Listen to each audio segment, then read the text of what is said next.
మృత్యుంజయావహం జపే నిత్యమక్షయం పరమం శివం.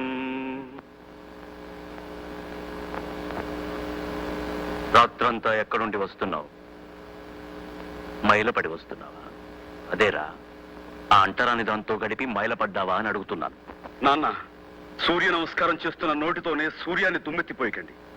నాకన్నా మీ మనసులోనే అంటరాని ఆలోచనలు ఎక్కువగా ఉన్నాయి. క్షమించండి. నేను ఎక్కడికి వెళ్ళానో మీరు ఊహించలేరు కూడా.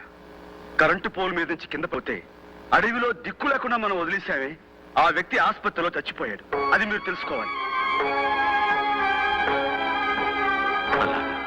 అలాగా అన్నంత మాత్రాన పోయిన మనిషి తిరుగు రాడు నాన్న.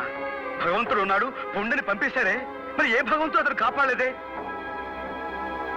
అరగంట ముందు అతని ఆసుపత్రికి చేర్చలేని వాడే అతని పాలిట భగవంతుడై ఉండేవాడని డాక్టర్లు చెప్పారు. ఇది కూడా మీరు తెలుసుకోవాలి.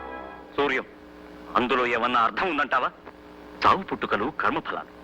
ఆ మనిషికి ముగింపలా వ్రాసిపెట్టుంది, ముగిసిపోయింది. నాన్న, మీ కర్మ సిద్ధాంతానికి ఎదురు లేకపోవచ్చు, కానీ సంగీతమే సర్వస్వం అనుకునే ఈ మూర్ఖ సిద్ధాంతం నుంచి బయటపడండి.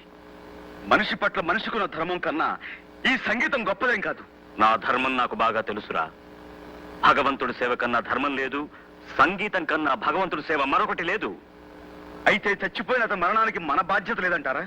వాడెవడో చావడానికి మనమెలా కారణమవుతావురా? నన్నే మీ ముందు అందరూ మోగవాళ్ళ పడుంటారు అనుకుంటున్నారు, కానీ కానీ నాకు నోరుంది. న్యాయాన్యాయాలు మాట్లాడి తీరతాను. ఇంతకీ ఏమంటావు? మీరు అనే ఒక్క మాట ఉంటే అతను బతుకుండేవాడు. మీరు అనలేదు, నేనైతే అనుండేవాడిని. కానీ ఎలా? నేను కొడుకుని, తండ్రిని కానీ. కాబట్టి అతని చావు కారణం మీరే అతన్ని చంపారు. మీరు ఒక హంతకుడు. కన్న తండ్రిని దుర్భాషలాడేంత పెద్దవాడి వైపోయావా నువ్వు? వదినా, నువ్వు కొట్టినా చంపినా ఇది మాత్రం నిజం.